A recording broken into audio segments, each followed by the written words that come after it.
Hello and welcome to another episode of Burning Well. I am your host, Like a Fairy, and today we have a marvelous guest, Mary Grace Yniguez. I really am so tempted to just give you the mic and ask you to go ahead and share everything that you have.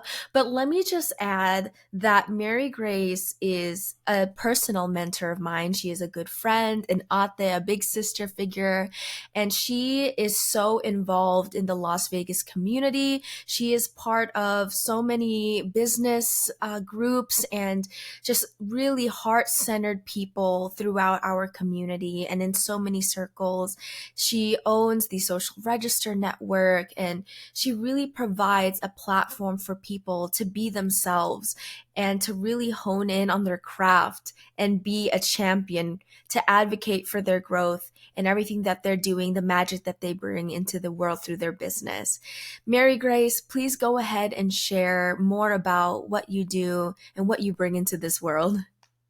First of all, thank you. Thank you so much for having me. I'm excited to be on your amazing podcast. This is truly what is needed in the entrepreneur space. But you said exactly that, that I'm the owner of Social Register Network, but I like to lead with I'm a heart centered, impact driven entrepreneur. I'm multi passionate. So anything that will feed community, anything that will feed in regards to serving from a place that makes me happy and makes other people happy is truly where I go. And I've come to terms with that because I think that sometimes we go into business and we're like, oh, we should only be focused on that. And then you're being pulled to different things and you're like, you know what? I want to serve women, or I want to serve young entrepreneurs, or I want to serve whatever, right? The education system, whatever that is for you. And it just kind of goes back to who you are at core. And so for me, I'm impact driven, I'm heart centered, I'm a wife, I'm a mom, and I'm an ate. I really truly feel that I like to mentor, but also share my experience. And I feel that that's how other people will learn versus me kind of like, this is what you do, step one, two, three. It's like, hey, this is what I've done. Maybe you should try it and see if this works for you. I remember the first time I met Mary Grace. It was at a networking event. And before getting there, it was somebody at a conference. And it was like a hobby conference or something like that.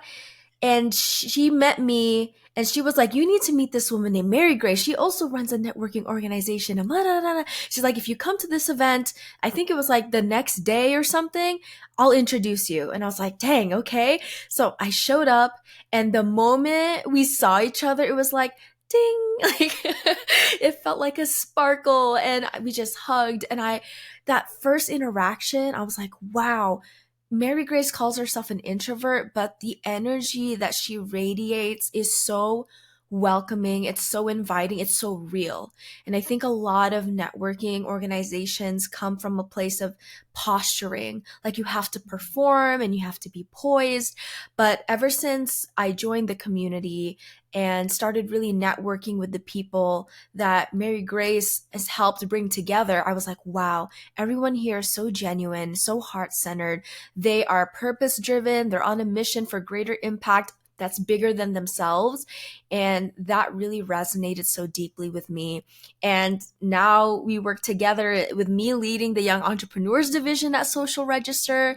And it has been such a marvelous journey, which makes me super excited to have you here, because when one of the things I notice about you is you have such a giving personality and energy.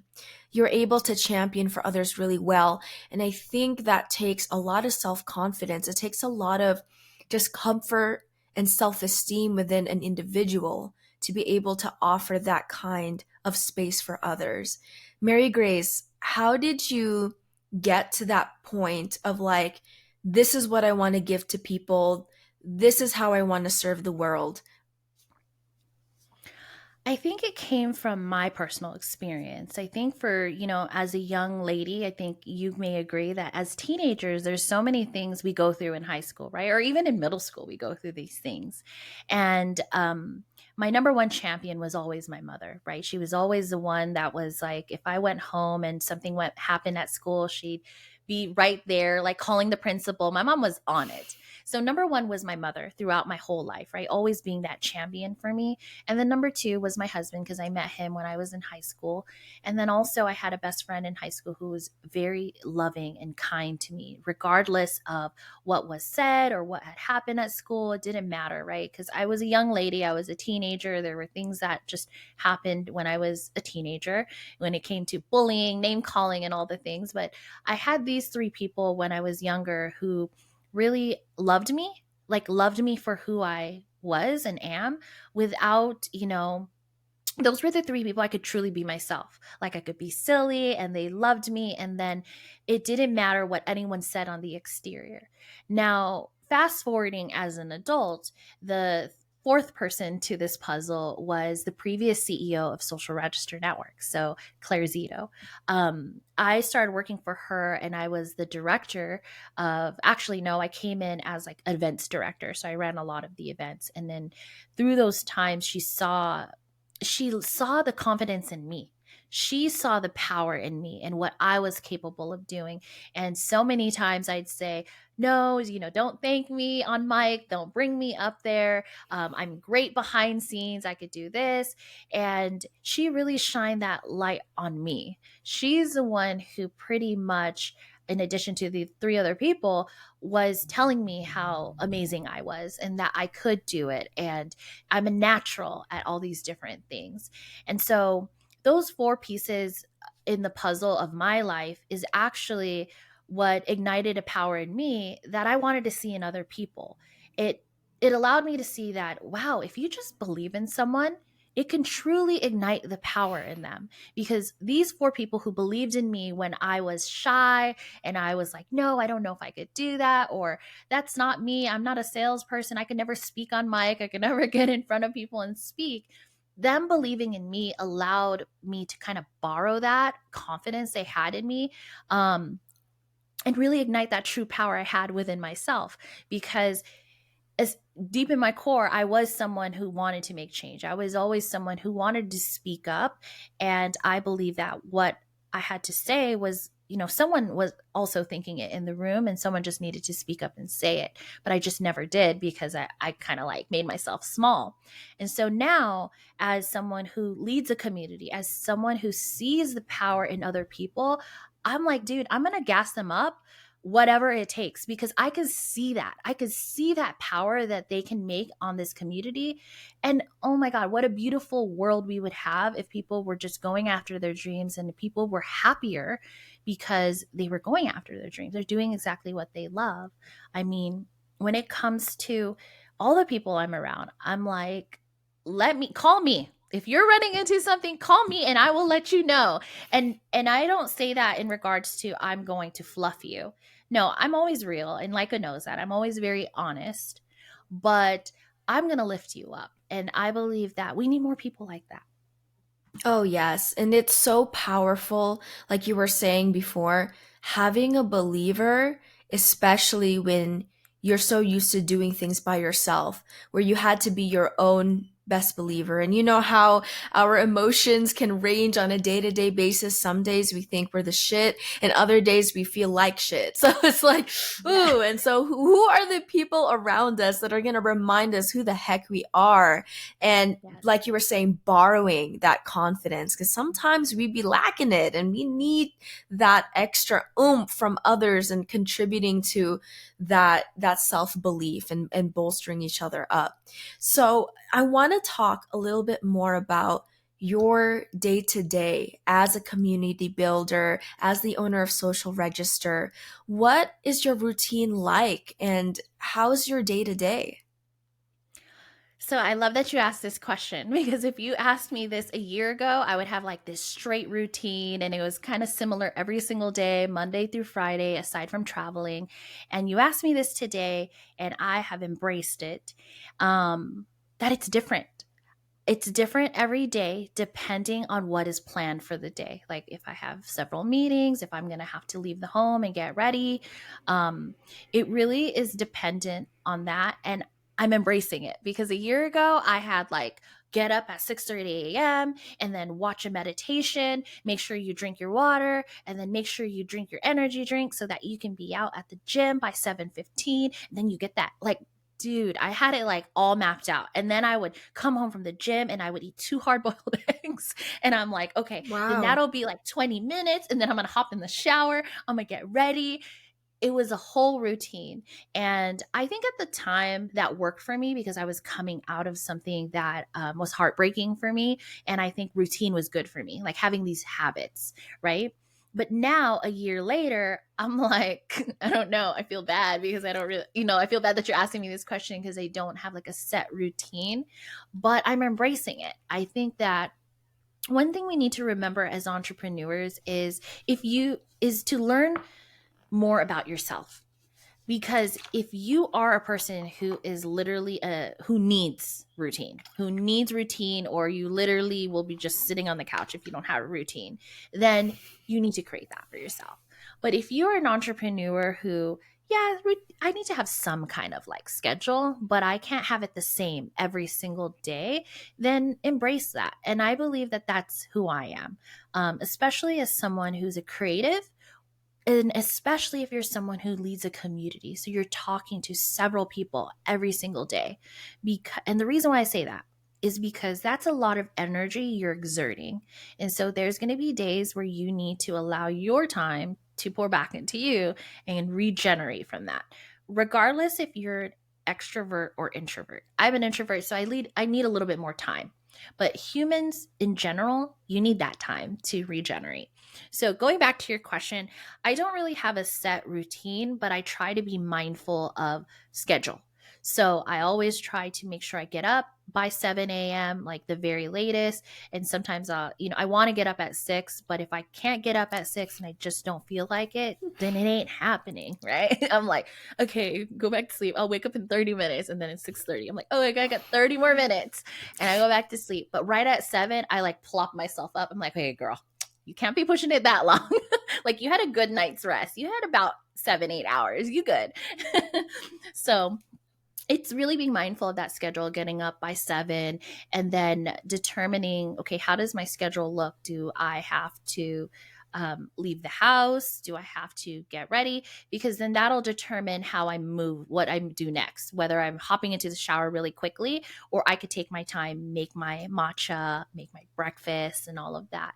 And that has truly helped me, because sometimes, at the beginning of this year, when I was trying to continue my old routine, when I didn't live up to that routine, or if I skipped out on a gym day, or I didn't eat the eggs or whatever, I truly felt like, oh my God, there you go again, Mary Grace. Like, you are going right back to your old ways. Like, there was some talk that I would give to myself that wasn't good. It's like I wasn't setting myself up for failure, but I was telling myself I was a failure because I didn't eat 2 eggs or whatever, like these simple little things, or you didn't get up and take a shower right away, and that's why now you're rushing to get on a podcast type of thing. And Mhm. now where I am in my journey, because that is just chaotic, I kind of just go with the flow. I mindful of my schedule and go with the flow and see what is next. I try to live 15 minutes by 15 minutes is what I like to say, Wow. because Mhm. it's a lot. Oh, no, for sure. Like you were saying earlier, some people really thrive on schedules, and some have, like you were saying, the 15-minute by 15-minute effect, and that works better for your dynamic. I believe that some schedules create stagnant standards. And when you don't reach that standard and it's very immovable, then you feel like your entire day has fallen apart. And it's okay to have standards. It's actually great to have standards and knowing what you want to get done. But those standards are created through values. So on days where you don't meet or reach the standard, you can you can create a new, like, a flexibility. You can modify it as long as it sticks within your values. So what are your values, and how does that help you kind of navigate your time and what you spend energy on a day-to-day basis? I have several values. I think I have about 6 core values, but the ones that I'm going to mention that fit this is family. So my time with my husband, relationship pretty much is the value, is really important to me. And number 2 is serving others. And number 3 is being authentic and genuine with everything that I do. And so when it comes to the relationships and the core values, you can already see, oh, that's why her schedule is the way it is, because I've shared with Leica many times. I'm like, oh, I don't do business events on the weekends. I don't do that on Friday. I don't do this. And it's because I value my time and my relationship with my husband. And that's when he's off.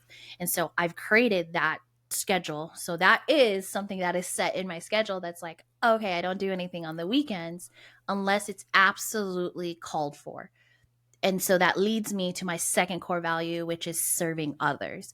So, if there is an event where I'm asked to speak and it is going to serve the community, then there are times I'll say yes. And so that leads to my second core value. The third one is authenticity. And authenticity is such a buzzword, but what I believe authenticity is being authentic to you. What do you want? How do you want to live your life? Do you want to go to the gym every single day? Do you want to get up at 6:30? If that ain't you, don't do it. Like, it don't do it. Be authentic to you. Just because the next person is doing it and she looks bomb digs, it doesn't mean that you can't look bomb too going at noon, right? And so those are the 3 things I live by. And I believe that's obviously why I embrace kind of I call it chaos, but I think it's an organized chaos of a schedule. It is a customized chaos to you. Yes, I it aligns with me. remember, yes, the first MC event that I had with you was a CEO fireside. I remember sending you this voice memo the next day, or was it the same day? It was after the event, It was the and next day. yeah, when you're speaking, obviously that's an energetic exchange. Like there's Mhm. a lot of energy you're putting out, and you're also receiving the energy from the crowd. You're feeling it. Like there's a lot of spiritual sensitivities happening, or energetic sensitivities. I remember feeling so exhausted. Like I was energized after because you get that excitement, but I couldn't find the energy to do the other things that I had planned to do that day. And I remember feeling so guilty because in my head, the image I had of Mary Grace was because she ran so many events and she flies to OC and she does events there and she travels back. And I'm like, whoa, she must be able to just go, go, go. And she just is constantly activated and on. And I sent her a voicemail like, Mary Grace, I'm so sorry, but I feel like a lazy bum because after this event, I don't feel like doing anything and I feel bad. Like I should. There's that word. I should be able to just get up and go. How do you do it? And Mary Grace, go ahead. I want you to tell me the response that you gave my poor, like, bullying self. Well, first of all, I was like, "Oh, girl, no." Like, hell no. That no, I don't do that. And I told you that after an event, I usually take the day off. And when I mean day off, it doesn't mean that I don't do anything business related. I deal with things that I know is not going to really exert my energy because it's already depleted. So, for example, if it is going to be like a new connection call, I probably won't do that call because I won't be 100% myself. Um, I won't do a speaking engagement the very next day. I don't care if it's online or in person, we're not doing it. But I will meet with my team because my team handles everything, right? So I'll do a meeting like that, or I'll do client work, or I'll do things that are more CEO like behind the scenes because it doesn't require me to really I always say this, we all have to show up, but sometimes you got to show out and you kind of like take it to the next level. And so I don't do a lot of show out things, meaning I don't do speaking engagements. I don't do things where it requires me to exert a lot of energy. Um, and I embrace that. In the very beginning, I did not do that. And I think that that's what drives you sick. That's where you get headaches. That's where all of a sudden you have the flu and then you're out for 2 weeks. And so, one thing I recognize is okay, would I rather take 1 or 2 days off or would I rather be sick with the flu for 2 weeks? Like, I'd Mhm. rather take that 2 days off versus being 2 weeks Exactly. out. Like, I can't serve my family, I can't serve my business. And so that was like the gist of it. I first of all, I said, hell no, that ain't me. I take the 2 days off. Like, you got to take those 2 days off. There is no way that I'd be able to run it Mhm. ragged, like event Yeah. after event, especially with You flying to OC. Right. And so basically, you're saying you had to experience exhaustion for you to understand your capacities. And then when you knew better, you did better. You changed, Yes. you evolved your schedule, you played around with that dynamic. I think for a lot of us, especially as high performing professionals, entrepreneurs, we feel like we have to be on 10, 100 all the time. Like we just have to give it all. And if we don't give it our all, if we don't constantly show out, then we're not actually showing up for ourselves. But I loved the difference that you made there of like the difference between showing up and showing out. Were you Mhm. always this mindful and graceful though? Or has it been a journey for you? No, I wasn't always like this. For several years, so I didn't share that my husband and I were teen parents. So our son is now 21, and so all those years before then, him and as a toddler, as a baby, as in elementary school, all those years, I literally was a Tasmanian devil. I was taking care of the baby, taking care of the family, and granted, my husband was there taking care of him too. My family was always helping, but I was even going to college and I was working. And I would go literally right after work. And so I'd go right after work, go home, say hi to my baby, and then I would be out the door to school. And then as years progressed, I then got like bigger jobs and bigger positions in work. And so then I started really kind of putting a lot more pressure on myself of like, okay, there are things that you need to do at home, making sure that you have a schedule down, that you have like, dude, I used to do things where I would create a calendar of like what we're eating today, what we're eating tomorrow. So then I knew what to buy. It was a whole thing. And when I bought the business is where I had a rude awakening. So when my son was actually in first grade, I had a little cry for help. My body was crying for help, but I ignored it. And when he was in first grade, I was actually working for a major law firm here in Las Vegas, and then I also was going to college still. And my son was in school, and I was promoted in this law firm, so then I had a lot more responsibilities, and I started to have major gut problems, meaning I had the flu for almost 3 months, and I was like sick as heck. My body was just done. It was tired. It was like, you need to go to sleep, you need to stay home.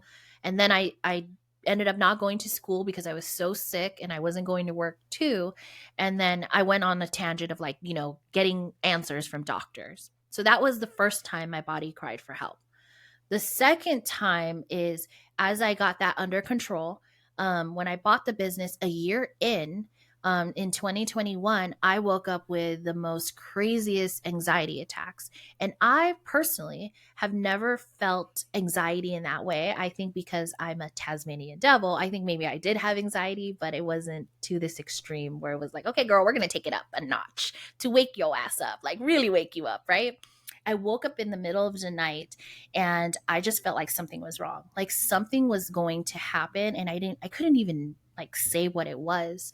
And for 7 days, my husband couldn't go to work. He actually got the week off so that he could be with me because he was the only person I felt safe with. So anytime he like left my side, I was like, "Where are you going? Where are you going? I'll go with you." I could not and even till today, I couldn't figure out what I was so scared of. But knowing what I know now, it was my nervous system. It was my body. Again, for the second time, letting me know, girl, you need to take care of yourself. You need to tone it down. The first one was your body crying and like, go to sleep, take a rest. And this one was like mentally and emotionally, you need to take a rest. And so that second one was scarier, believe it or not, than the first one because I could deal with being sick. I could deal with that. But the second one, in regards to thinking something is going to happen, like, I don't know, I Mhm. feared like death. I feared like it was the weirdest thing that something bad was going to happen and not being able to control it because it would just happen and I didn't have solutions. And so, not until I spoke to one of my good friends who is part of my community, a part of my network, and she reached out actually and just texted me. She was like, "Hey, just want to check how you're doing." And I'm like, "Oh, I just kind of been going through these things. I think I'm having anxiety attacks. I don't know what it is because I didn't know." And she goes, "Would you be open to talking on the phone?" And I'm like, "Oh, no, not right now," because I was not ready. At this point, I couldn't even look at social media because every time I looked at my phone, it would make the anxiety worse. So I couldn't go on Instagram. At that time, we had, what is that? Is it Clubhouse? Yeah, we had Clubhouse. Yeah. Is it Mhm. Clubhouse? Okay. I'm like, Yes. is that the name? I was prominent on Clubhouse, leading like rooms and all these things and speaking. I couldn't even go on there. I couldn't go on anything because it would make the anxiety worse. So when she was asking me to speak, I'm like, oh no, not right now. Well, as I was creeping up for a week now, I was like, okay, I need to take her up on this because then she reached out again and wanted to check in on me. And I said, you know what? Yes, let's get on a call. She spoke with me and she told me that she recognized a lot of things I was going through that she went through at my age because she's older than me. And then she spoke with me. She heard me out, but then also provided me with tools. So she asked me to start journaling and putting my thoughts on paper. And then number two, she invited me to do a Reiki session, which is where they kind of clean your energy, you kind of go into a state of meditation. And then she invited me to do meditation, which I couldn't do because with the anxiety, I was like, I can't do this. But what I found was guided meditation helped me. So, like having headphones where it was walking you through the meditation helped me. And that was just the beginning. That was the beginning of my mindfulness and really doing next level self care because at that time in 2021, self care was now a buzzword too. And Yeah. Mhm. for me, self care was deeper than that. It was like, oh, you need to like take care of your mind, body, and soul. So I started walking in the morning. Just getting out in nature was a huge thing. And then walking in the evening, making sure I did journaling to get a lot of my thoughts on paper versus me constantly thinking about the thoughts because thoughts are not facts. Thoughts are just thoughts. And so I would put them on paper and really to add to all of that is having support was like the number one because I felt like, oh my God, something's wrong with me. Do I need medication? Like I went to the doctor and checked my hormones. I checked everything and the doctor was like, you're good. He's like, your vitamin D is a little bit low. You can do that. Like here's some vitamins. But his question was, are you stressed? Like how is your life right now? And so that was my second rude awakening, and that is why I am so mindful of the way I do things nowadays. Wow. That's a beautiful progression.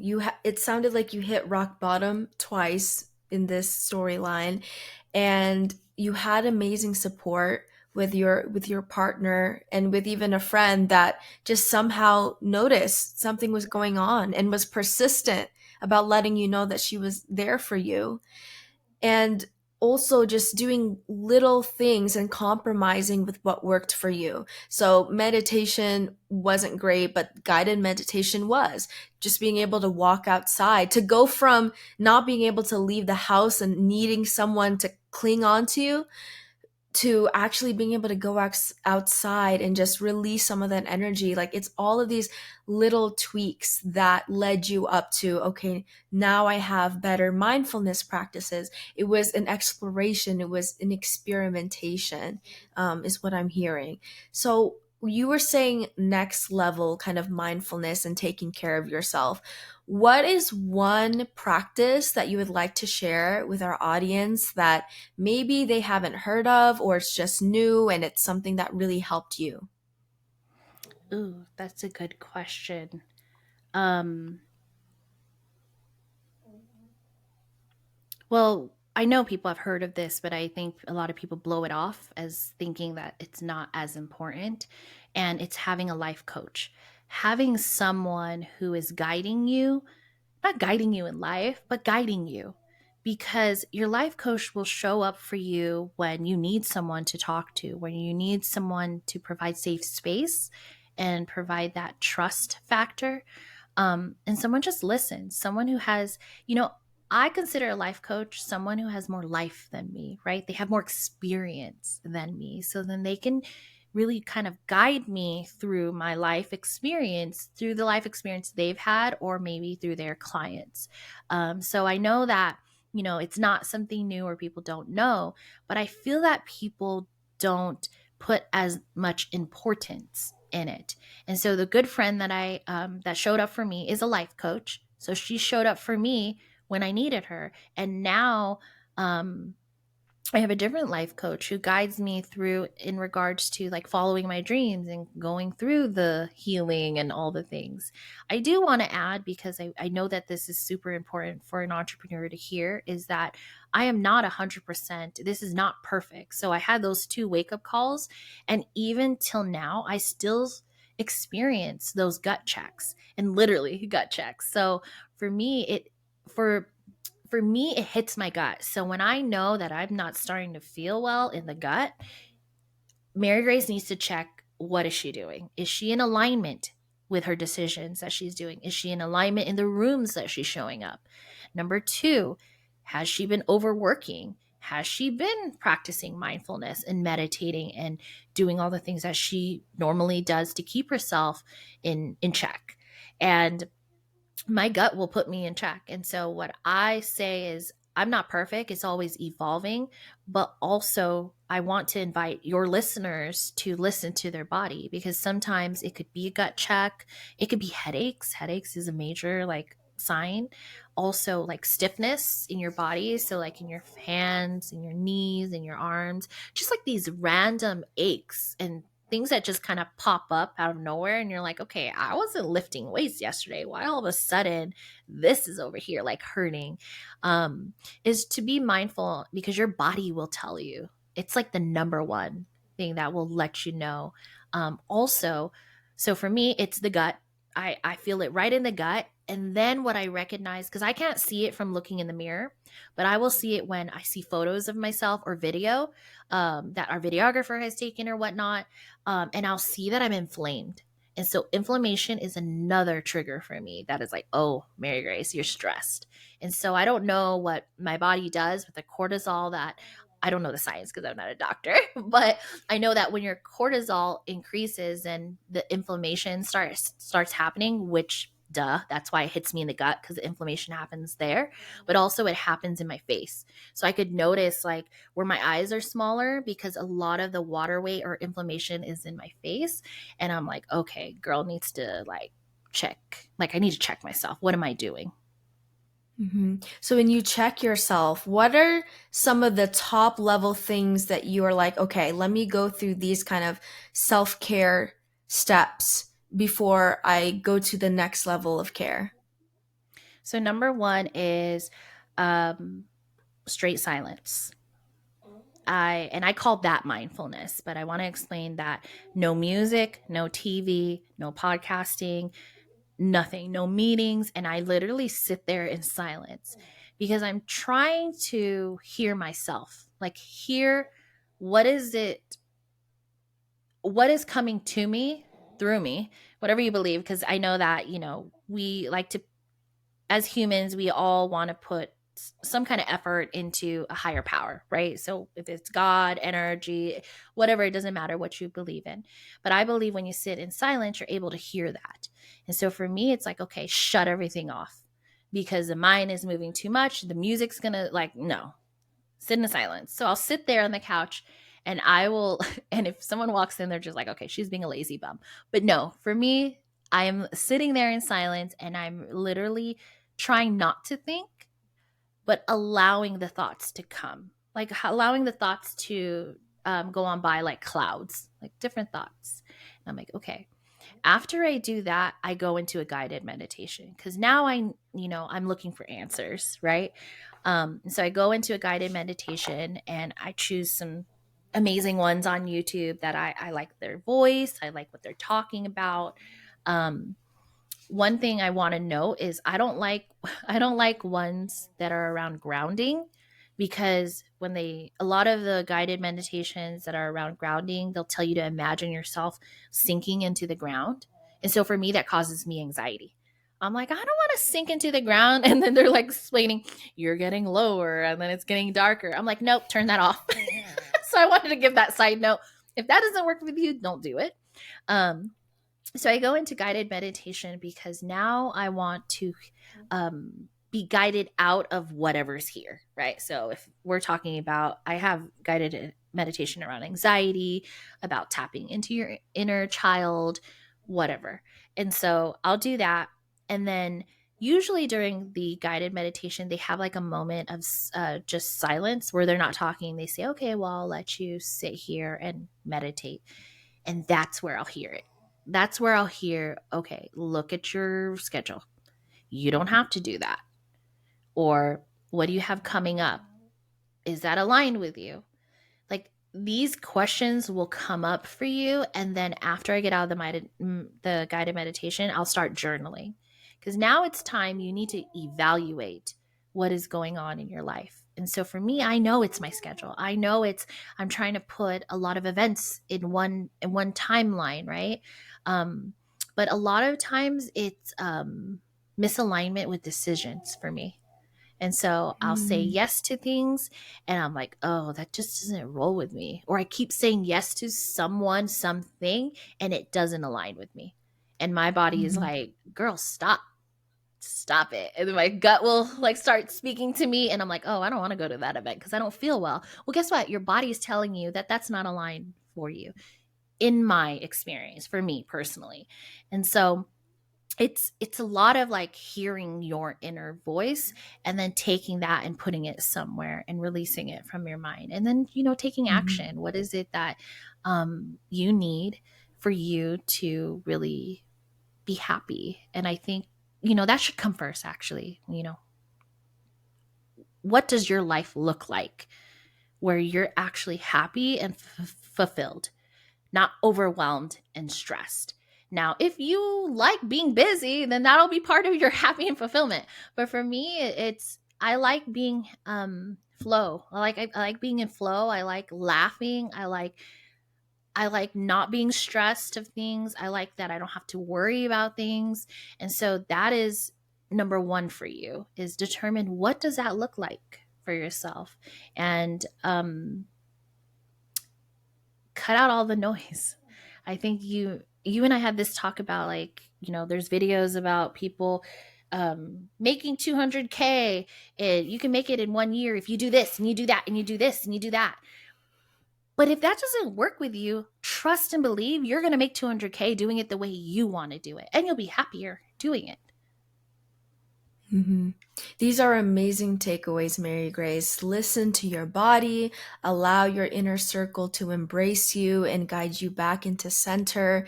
Know your values and allow yourself to change, because life is ever changing and not one schedule is going to fit your every single day. You Yeah. you just got to be open-hearted and open-minded.